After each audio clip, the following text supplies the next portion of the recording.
Joseph, un jeune homme élu par Dieu, et utilisait d'une forme très glorieuse, même s'il était dans un lieu où les problèmes et le péché régnaient.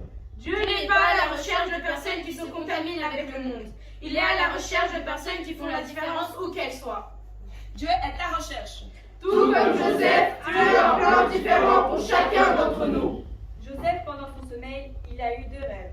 Nous étions en train d'attacher des blés au milieu des champs, et voici mon blé se leva et se tint debout, et vos blés l'entourèrent et se prosternèrent devant lui. Il eut encore un autre rêve et il raconta à ses frères.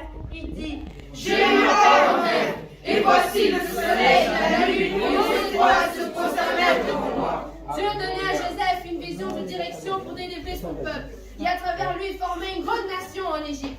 Mais avant que tout ça s'accomplisse, il a dû passer par plusieurs preuves. L'envie de ses frères était si grande qu'ils l'ont vendu pour à peine 20 pièces d'argent. Le monde ne nous valorise pas. Il ne nous donne pas grand-chose. Mais le prix que Dieu a payé pour chacun d'entre nous ce soir ne peut pas être comparé. Quand Dieu aux commandes, La haine se transforme en bénédiction. Quand Dieu est au contrôle de tout, Satan reste confus. il semblait que tout allait mal tourner. Mais Dieu avait un projet dans la vie de Joseph. Lorsqu'il arrive en Égypte, il commence à travailler chez Potiphar. Ce fut sa première expérience avec le monde. La femme de Potiphar qui porta les yeux sur Joseph lui dit: Dors avec moi. Il refusa. La femme ne resta pas contente, alors elle fit un faux témoignage. L'esclave hébreu que tu nous as amené est venu vers moi pour s'en profiter de moi. Et comme j'ai élevé la voix et que j'ai crié, il a laissé son vêtement à côté de moi et s'est enfui dehors. Son maître fut enflammé de colère. Il prit Joseph et le mit dans la prison, dans le lieu où les prisonniers du roi étaient enfermés. Joseph a dû traverser des moments difficiles. Il a dû quitter sa maison et sa famille. Une des choses les plus importantes dans la vie. Il a été vendu comme esclave. Pour un prix très bas, il a été accusé. par quelque chose qu'il n'a pas fait. Mais Dieu était avec lui.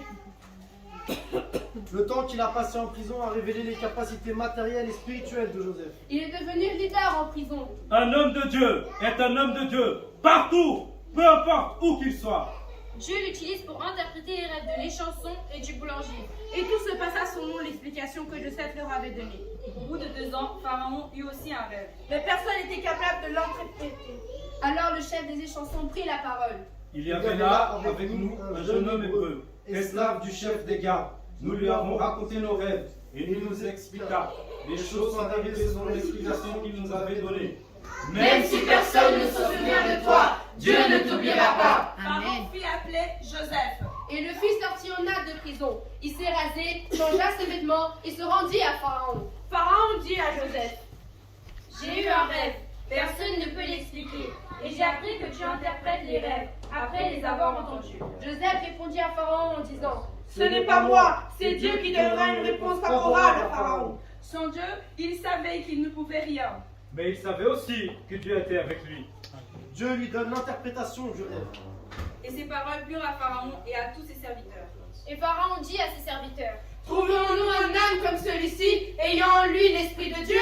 Et Pharaon dit à Joseph: Puisque Dieu t'a fait connaître toutes ces choses, il n'y a personne qui soit aussi intelligent et aussi sage que toi. Je t'établis sur ma maison et tout mon peuple priera tes ordres. Le trône seul m'élèvera au-dessus de toi. Vois, je te donne le commandement de tout le pays d'Égypte. Alléluia!